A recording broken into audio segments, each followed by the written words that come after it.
Atención, este audiolibro animado es una producción intelectual registrada y una obra derivada creada por Audiolibros Prohibidos IA. Todos los derechos sobre la traducción, narración, caracterización de voz, sincronización labial, animación y composición audiovisual están reservados internacionalmente.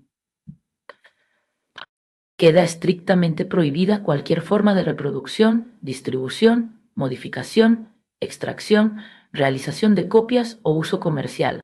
No se otorgan ningún tipo de autorización o permiso para su uso fuera de esta plataforma Phantom. Las infracciones serán perseguidas legalmente hasta las últimas consecuencias. Disfrute de esta obra única. Miguel de Unamuno, El secreto de la vida hace tiempo, mi más querido amigo, que el corazón me pedía que te escribiese. Ni él ni yo sabíamos sobre qué, pues no era sino un vehementísimo anhelo de hablar confidencialmente contigo y no con otro. Muchas veces me has oído decir que cada nuevo amigo que ganamos en la carrera de la vida nos perfecciona y enriquece, más aún que por lo que de él mismo nos da, por lo que de nosotros mismos nos descubre. Hay en cada uno de nosotros cabos sueltos espirituales, rincones del alma, escondrijos y recovecos de la conciencia que yacen inactivos e inertes. ¿Y acaso nos morimos sin que se nos muestren a nosotros mismos, a falta de las personas que mediante ellos comulguen en espíritu con nosotros y que merced a esta comunión nos los revelen? Llevamos todos ideas y sentimientos potenciales que solo pasarán de la potencia al acto si llega el que nos los despierte. Cada cual lleva en sí un Lázaro que solo necesita de un Cristo que lo resucite. Y ay de los pobres Lázaros que acaban bajo el sol su carrera de amores y dolores aparenciales sin haber topado con el Cristo que les diga: levántate. Y así como hay regiones de nuestro espíritu que solo florecen y fructifican bajo la mirada de tal o cual espíritu, que viene de la región eterna a que ellas en el tiempo pertenecen. Así cuando esa mirada nos está por la ausencia velada, esas tierras la anhelan como anhela toda tierra el sol para arrojar plantas de flor y de fruto. Y los pegujares de mi selva,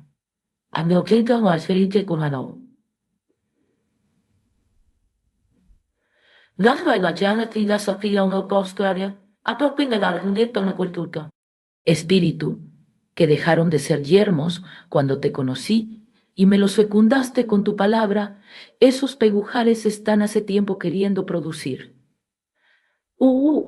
Y he aquí por qué anhelaba escribirte, sin saber bien sobre qué.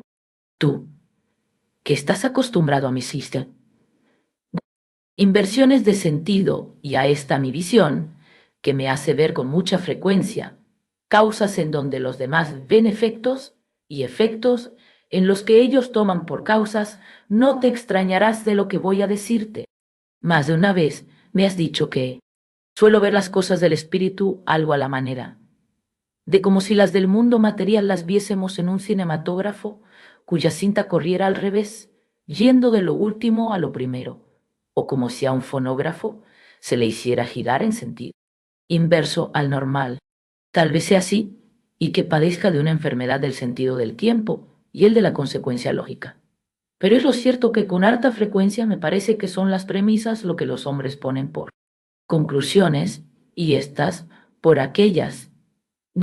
Todo esto viene a decirte que en mis ratos de vagaroso ensueño, cuando dejo a mi imaginación que se engañe, creyendo que se liberta de la tirana lógica, suelo dar en pensar que no son las distintas posiciones que la Tierra adopta frente al Sol, según el punto en que se encuentra en su carrera anual y la inclinación de su eclíptica, lo que produce las estaciones, y con ellas el florecer de primavera, el madurar de verano, el madurar de verano, fructificar de otoño y el dormir de invierno, sino que es este florecer, madurar, fructificar y dormir lo que determina las posiciones que adopta la Tierra.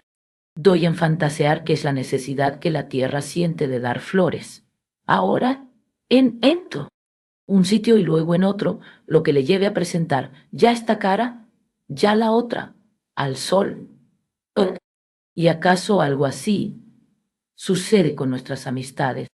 No es precisamente porque el azar te trajo junto a mí, y nos conocimos y nos entendimos desde luego, por lo que despertaron a la vida esos mis pegujares del espíritu, a que hiciste producir con tu palabra de cariño y comprensión, sino que era la necesidad que ellos sentían de producir sus semillas que reventaban por brotar, lo que me hizo descubrirte y detenerte entre los miles de hombres que pasan a mi lado. Y hoy siento necesidad de ti, de tu presencia. Hoy siento necesidad de hablarte, de dirigir hacia ti los pensamientos que me están pugnando por brotar. Y como estás lejos, tan lejos, te los escribo. Y esto es porque hoy, como nunca, me duele el misterio. Tú sabes que llevamos todo el misterio en el alma y que le llevamos como un terrible y precioso tumor, de donde brota nuestra vida y del cual brotará también nuestra muerte. Por él vivimos y sin él nos moriríamos espiritualmente, pero también moriremos por él y sin él nunca habríamos vivido. Es nuestra pena y nuestro consuelo. ¿Tú te acuerdas de aquel nuestro buen amigo Alfredo, escritor de penetrante melancolía, que parece caer de cada una de las páginas de sus escritos como una lluvia lenta y pertinaz? Una vez me decía que no podía resignarse a la derrota de la metafísica, en que creyó en sus mocedades, y al contártelo yo añadía por mi cuenta, es que le duele el misterio. El misterio parece estar en nosotros a las veces como dormido o entumecido. No lo sentimos, pero de pronto, y sin que siempre podamos determinar por qué, se nos despierta. Parece que se irrita y nos duele, y hasta nos enfebrece y espolea el galope a nuestro pobre corazón, así como la exacerbación de ciertos tumores parece depende del estado atmosférico. Así parece que del estado del ambiente espiritual del ambiente sociedad que nos rodea depende la exacerbación del misterio dentro del misterio de nuestra alma. El misterio es para cada uno de nosotros un secreto. Dios planta un secreto en el alma de cada uno de los hombres, y tanto más hondamente, cuanto más quiera cada hombre, es decir, cuanto más hombre le haga, y para plantarlo, nos labra el alma con la afilada laya de la tribulación.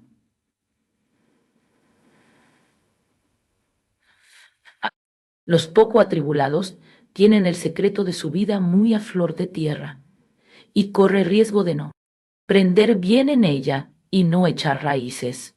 Y por no haber echado raíces, no dar ni flores ni frutos. Sé que al llegar a esto, se te vendrá a las mientes, como a las mías se viene. La primera parábola del Evangelio según Mateo, la del capítulo crece, la del sembrador, que salió a sembrar, y parte de la semilla cayó junto al camino. Y vinieron las aves y se la comieron. Parte cayó en pedregales, donde había poca tierra, y nació. Mas como tenía poca tierra, al salir el sol la quemó y secó por faltarle raíces. Parte cayó en espinas que crecieron y la ahogaron. Y parte cayó en buena tierra y dio fruto, ya 100, ya 60, ya a 30 por uno. Y así sucede con el secreto de la vida a cada cual. Ay, hombre, a quien el secreto de su vida le cae por fuera, al camino de ella, y se lo devoran las aves. A otro le cae en corazón pedregoso, y no tributado ni arado por el dolor, y le brota, pero el sol se lo quema. A otro se le ahoga en mil divertimientos y expansiones, y solo a muy pocos se les adentra y echa raíces, y las raíces tallo, y el tallo hojas, flores, y por fin fruto. Y ten en cuenta que esa semilla, ese secreto de la vida, enterrado en el alma, no lo ve nadie, ni Llega el sol a él. Nosotros vemos la planta, nos restregamos y refrescamos la vista con la verdura de su follaje. Nos regalamos el olfato con el aroma de sus flores y gustamos el paladar con la fragancia de sus frutos, a la vez que con él. Ellos nos alimentamos, pero ni vemos, ni olemos, ni gastamos la semilla de esa planta que fue enterrada bajo tierra. Cuando hemos hablado del deber de la sinceridad, me has replicado siempre que hay en nosotros pensamientos y sentimientos que no debemos revelar, sino guardar con cuidado y celo. Y yo te lo rebatía, y con cierta agresiva vehemencia oponía a tus reservas lo de la necesidad de andar con el alma desnuda y de la confesión pública. Pero he meditado después en ello, y he venido a la conclusión de que, en efecto, estabas en lo firme, y de que es precisamente el deber de la sinceridad el que nos manda velar las entrañas de nuestra alma, y es el deber de la sinceridad el que nos manda velar y recatar las entrañas de nuestra alma, porque si las pusiésemos al descubierto las verían los demás como no son ellas, y así mentiríamos. El que dice si sabiendo que le han de entender, no, miente, aunque el sí sea la verdad. Hay que llevar, sí, el alma desnuda, pero el llevarla desnuda no es llevarla desgarrada y abierta en canal. Cuanto más sincera es un alma, tanto más celosamente resguarda y abriga los misterios de su vida. Sí, en los momentos de ahogo y congoja cordiales, cuando nos falta aire espiritual que respirar, nos desgarramos el corazón para que el aire penetre en sus senos. Pero a la vez que el aire llega el sol a esas profundidades, su lumbre seca y mata a las semillas en él depositadas. Y no echan ya raíces y se mueren sin dar ni flores ni frutos. Las raíces de nuestros sentimientos y pensamientos no necesitan luz, sino agua, agua subterránea, agua oscura y silenciosa, agua que cala y empapa y no corre, agua de quietud. Lo que necesita aire y luz es el follaje de nuestros sentimientos y pensamientos. Es lo que de ellos arrojamos al mundo, y al darlo al mundo del mundo es, para expresar un sentimiento o un pensamiento que nos brota desde las raíces del alma. Tenemos que expresarlo con el lenguaje del mundo, revistiéndolo del follaje del mundo, tomando del mundo, de la sociedad que nos rodea, los elementos que dan consistencia, cuerpo y verdura a ese follaje. Lo mismo que la planta toma del follaje verifica. Aire los elementos con que reviste su follaje. Pero la fuente interna, la sustancia íntima e invisible, le viene de las raíces. El lenguaje de que me sirvo para vestir mis sentimientos y mis ideas es el lenguaje de la sociedad en que vivo. Es el lenguaje de aquellos a quienes me dirijo. Las imágenes mismas, los conceptos en que vierto su savia, son las imágenes y los conceptos de los que me oyen. Pero la savia, esa savia vivificante que desde las raíces sube a mis frutos, esa savia que no se ve, esa es mía, y es la que da a mis frutos, la que da a tus frutos, la que da a los frutos de todo hombre el sabor que tengan. Hay frutos desabridos que a nada saben, que no dejan, dejo de los que repiten, que parecen. Sosos productos de estufa, y es que esos frutos no provienen de semilla, sino de gajo, de injerto tal vez. Son frutos espirituales que no proceden de secreto alguno de vida, de misterio alguno de tribulación. Hay almas que tienen las raíces al aire, desdichadas. Las hay que no tienen raíces, más que desdichadas. Hay por debajo del mundo visible y ruidoso en que nos agitamos, por debajo del mundo de que se habla, otro mundo visible y silencioso en que reposamos, otro mundo de que no se habla. Y si fuera posible dar la vuelta al mundo y volverlo de arriba abajo y sacar a luz lo tenebroso metiendo en tinieblas lo que luce, y sacar a sonido lo silencioso, metiendo en silencio lo que calla, habríamos Todos de comprender y sentir entonces cuán pobre y miserable cosa es esto que llamamos ley, y dónde está la libertad, y cuán lejos de donde la buscamos.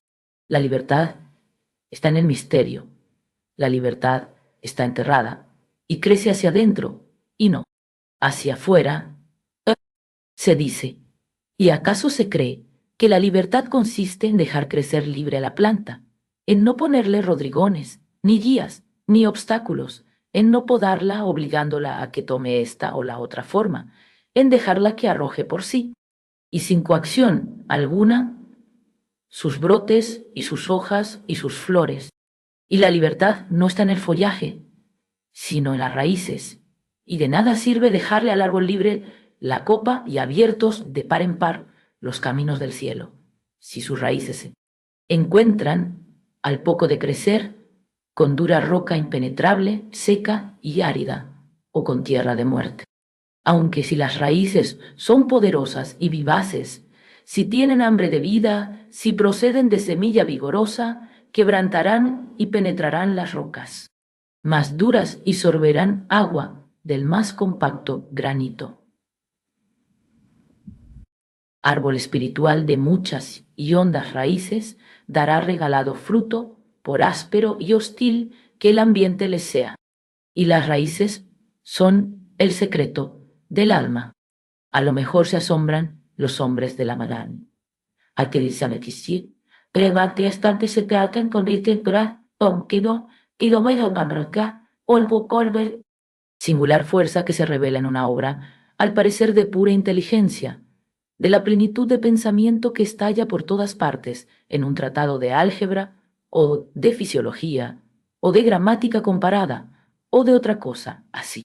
Hay libros de ciencia que aun conteniendo principios nuevos, nuevas verdades, leyes que descubrió su autor, decimos todos que envejecerán en cuanto esas verdades, leyes y principios se incorporen a la ciencia y entren en su caudal y aparezcan expuestos en los manuales didácticos en que es expuesta.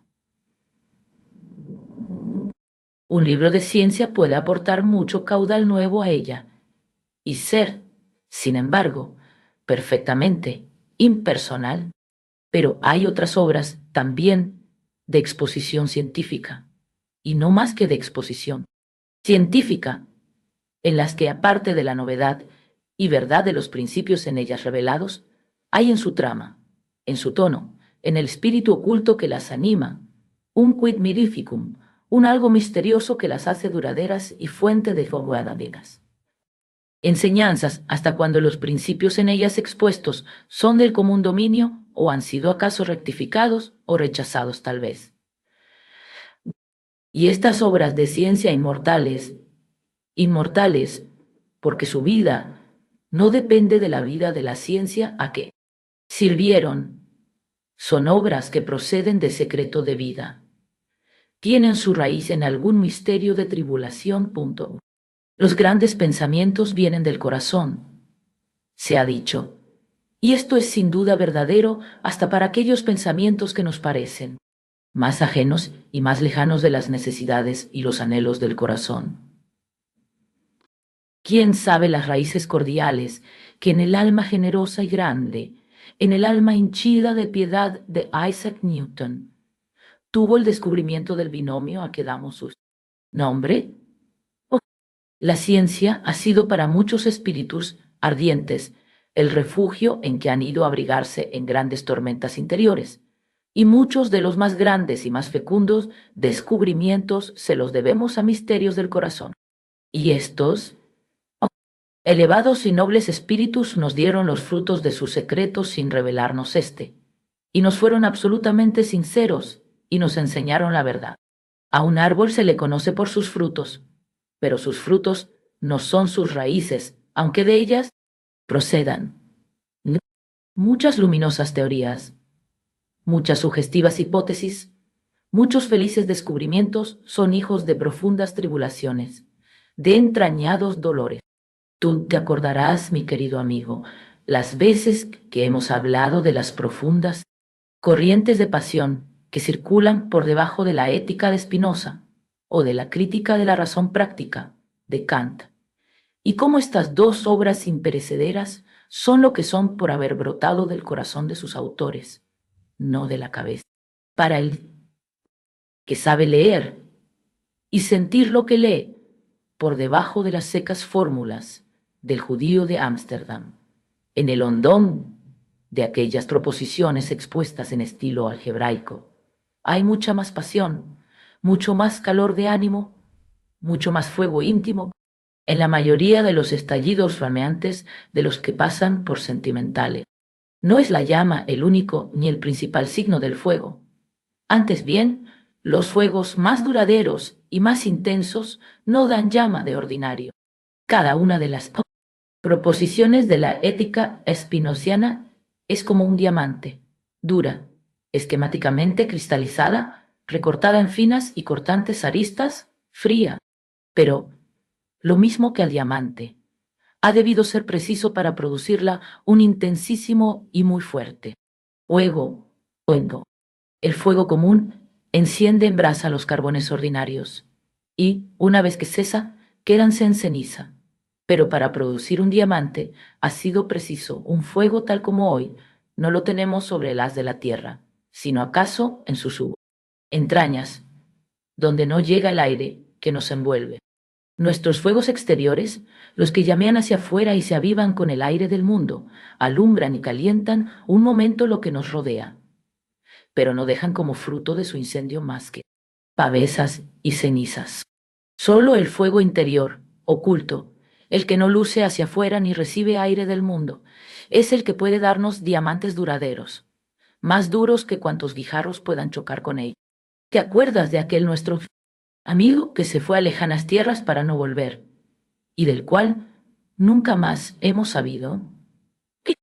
A todos nos atraía y nos sorprendía lo singular de su dulzura, su eterna sonrisa misteriosa, la inalterable serenidad de su juicio, la moderación de su juicio, pareceres todos, el perfecto dominio de sus emociones. Cuando discutíamos, sus palabras caían sobre un asunto candente como un rocío refrescador. Todos los argumentos, resecados y ahornagados por nuestra caliente terquedad, reverdecían, y, al reverdecer, se enlazaban los unos a los otros. Y cuando entonces le reprochábamos de escéptico, se sonreía misteriosamente y decía: no, no es que yo dude de todo, es que lo creo todo. Y aquel lo creo todo nos sonaba a la infinita oquedad de la impotencia de creer cosa alguna. Y muchas veces, cuando se nos separaba, nos decíamos: ¿pero este hombre tiene fe en algo? Dicho del Jan, Tuan, Diri, o Yoxuga, o Soma, Absenta de Solicea.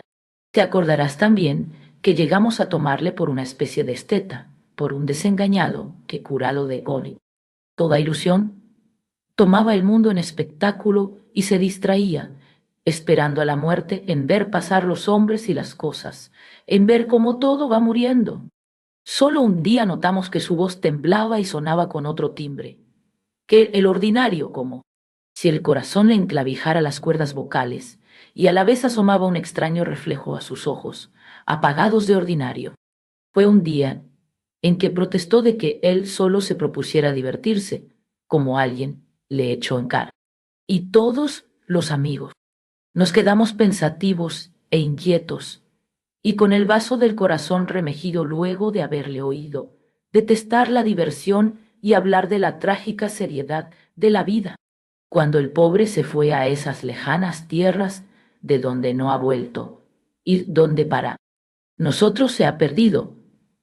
Se nos descorrió algo el velo de su secreto, no más que lo suficiente para que vislumbráramos que lo tenía, aunque sin vislumbrar nada de él.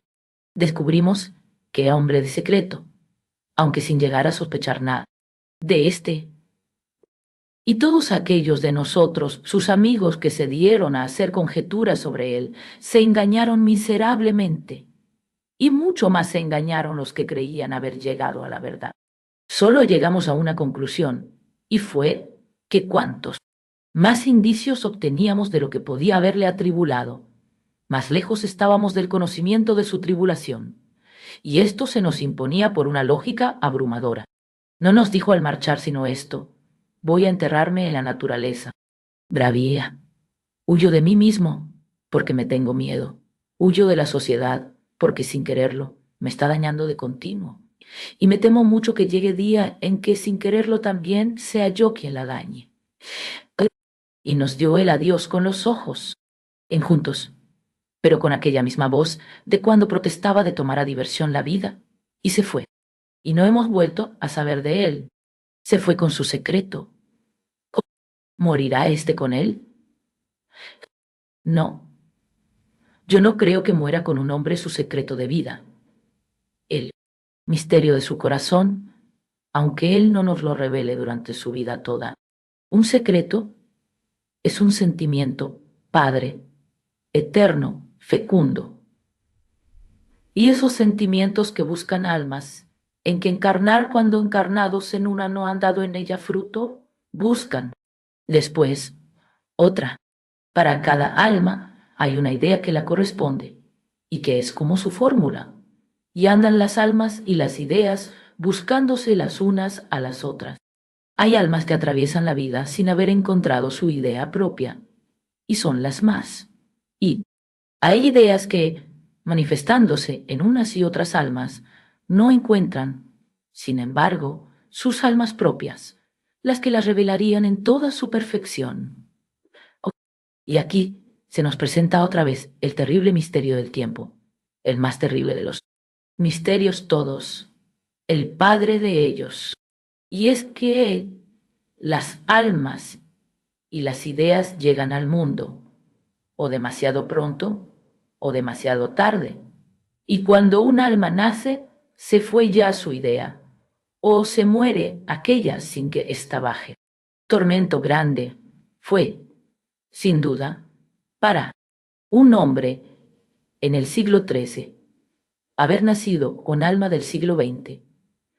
Pero no es menor tormento tener que vivir en este nuestro siglo con un alma del siglo XIII. Era entonces la misteriosa y terrible enfermedad de los conventos la acedía, aquella inapetencia de la vida espiritual de que, por otra parte, no se podía prescindir. Y quien lea con atención y sentido a los místicos, oirá con el corazón aquel tono profundo que suena a desgarrador sollozo, que no brota del pecho, sino en él, queda y hace llorar hacia adentro. Pero hoy tenemos la asedía de la vida del mundo, la inapetencia de la sociedad y de su civilización, y hay almas que sienten la nostalgia del convento medieval.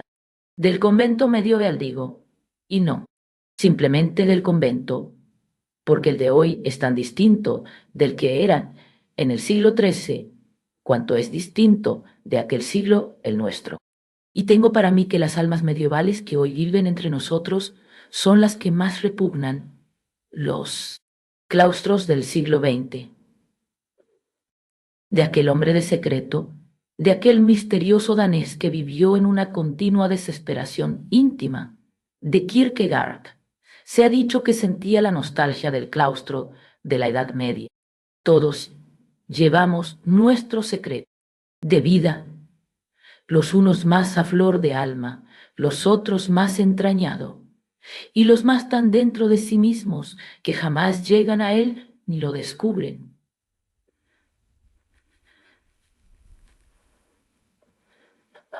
Y si alguna vez lo vislumbran dentro de sí, vuelven hacia afuera la vista, despavoridos, y no quieren pensar en ello, y se dan a divertirse, a enajenarse.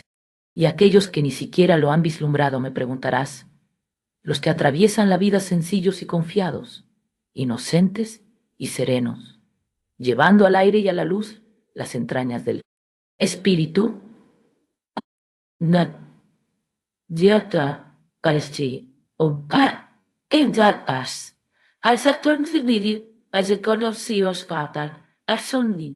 para estos, mi querido amigo, todo es secreto. Viven sumergidos y empapados en él. El misterio los envuelve. Son como los niños que lo ven todo. ¿Por qué? ¿Crees tú que un niño de 6 años no tiene también su secreto? aunque él no lo sepa. Sí, tiene su secreto, y su alma duerme en la inconsciencia de él. Pero desde allí dentro, desde esa inconsciencia, le vivifica la vida. No recuerdo espectáculo más trágico y más misterioso que el de una pobre niña de muy pocos años que se deshacía en lágrimas junto al cadáver, aún caliente, de un perrito que había sido su más querido juguete, un juguete vivo. Todos llevamos nuestro secreto, sepámoslo o no, y hay un mundo oculto e interior en que todos ellos sellos conciertan, desconociéndose como se desconocen en este mundo exterior y manifiesto. Y si no es así, ¿cómo te explicas tantas misteriosas voces de silencio que nos vienen de debajo del alma, de más allá de sus raíces? ¿Te has fijado en el mal? Extraño espectáculo de dos personas que discuten, exponiendo cada una de ellas su opinión sobre las cosas, y entre tanto solo tratan de sorprenderse mutuamente las almas. Lo que a cada uno de ellos le importa no es cómo piensa el otro, sino cómo es, no cuáles son sus opiniones, sino quién es él. Y es frecuente que entre dos personas que conversan, al parecer con gran intimidad y en el seno de la mayor confianza, hablan de todo menos de aquello que más inquieta y preocupa. A ambos les preside y anuda su comunión espiritual, una idea, un sentimiento, y de todo hablan menos de ese sentimiento, de esa idea común que les une. Los junta un secreto y ambos se lo callan, porque es la mejor manera de que les junte. Con frecuencia, cuando asistimos a la conversación de dos amigos íntimos, unidos por lazos fuertes e indestructibles, nos sorprenden cosas que no entendemos o el tono que la conversación toma, y que parece completamente fuera de acuerdo con lo que dicen. Y es que están hablando de una cosa y pensando ambos en otra muy distinta. Es que están discurriendo sobre un tema manifiesto y superficial y comulgando en un secreto profundo. Es un secreto común que nunca se lo va a decir. Revelaron el uno al otro. Nada une a los hombres más que el secreto. El que te adivine tu secreto no tiene más que mirarte y habrás de hacerte amigo de él. Y en él buscarás refugio y será a quien más cuidadosamente le celes tu secreto. ¿Para qué revelárselo si te lo ha adivinado? Y al que no te lo adivine, es inútil que se lo reveles, porque no te lo entenderá a derechas y sobre todo no te lo creerá tal cual es. Y hay gentes que parece que todo lo dicen y cuentan, y son los que más callan y no hablan y se confiesan sino para ocultar más su secreto, pues temen el silencio, que es lo más terriblemente revelador que hay. La sinceridad se ahoga en palabras. El secreto, el verdadero secreto, es inefable. Y en cuanto lo revestimos de lenguaje, no es que deje de ser secreto, sino que lo es más aún que antes. No nos es hacedero de ordinario conocer el secreto especial y propio de nuestro prójimo, su ansia propia, su tribulación suya, la congoja que le atormenta o el gozo oculto que no puede revelar, la pasión que le consume o le acrecienta, el anhelo que persigue en su corazón. Pero lo que sí podemos conocer es la raíz común a los secretos todos de los hombres, el secreto de nuestros sendos secretos, el secreto de la humanidad. Toma distintas formas en cada alma, y estas formas no son secretas, pero su sustancia última y eterna es siempre la misma. Y el secreto de la vida humana, el general, el secreto, raíz de que todos los demás brotan, es el ansia de más vida, es el furioso e insaciable anhelo de ser todo lo demás sin dejar de ser nosotros mismos, de adueñarnos del universo entero sin que el universo se adueñe de nosotros y nos absorba. Es el deseo de ser otro sin dejar de ser yo y seguir siendo yo, siendo a la vez otro. Es, en una palabra, el apetito de divinidad, el hambre de Dios. La ley nos atribula y aflige. Y cuando tratamos de quebrantar la ley, lo hacemos, empujados por otra ley, más alta o más baja que nos atribula y aflige aún más que la primera. Y la satisfacción de todo anhelo no es más que semilla de un anhelo más grande y más imperioso. Si yo pudiera llevar tal otra vida y hacer tales o cuáles cosas que hoy no puedo hacer, dices, y si pudieras llevar esa vida y hacer esas cosas que hoy no puedes hacer, como entonces no podrías llevar la vida que llevas ni hacer lo que hoy haces, desearías tu vida y tus hechos actuales, porque lo que quieres es aquella vida, y esta, y la otra, y todas. Los judíos, al salir de Egipto, ansiaban la tierra de promisión, y una vez en ella suspiraban por el Egipto, y es que querían las dos tierras a la vez, y el hombre quiere todas las tierras y todos los siglos, y vivir en todo el espacio y en el tiempo todo, en lo infinito y en la eternidad. El resorte del vivir es el ansia de sobrevivirse en tiempo y en espacio. Los seres empiezan a vivir cuando quieren ser otros que son y seguir siendo los mismos. Y todo lo que no vive no es sino alimento de lo que vive. Y ahora queda otra pregunta, y es, el conjunto, el todo, el universo, ¿no vive a su vez y anhela ser más que es ser? ¿Más que todo, más que universo? ¿No tiene el universo su secreto? Dejémoslo. Julio de... Atención, este audiolibro animado es una producción intelectual registrada y una obra derivada creada por Audiolibros Prohibidos IA. Todos los derechos sobre la traducción, narración, caracterización de voz, sincronización labial, animación y composición audiovisual están reservados internacionalmente. Queda estrictamente prohibida cualquier forma de reproducción, distribución, modificación, extracción, realización de copias o uso comercial. No se otorga ningún tipo de autorización o permiso para su uso fuera de esta plataforma. Las infracciones serán perseguidas legalmente hasta las últimas consecuencias. Disfrute de esta obra única.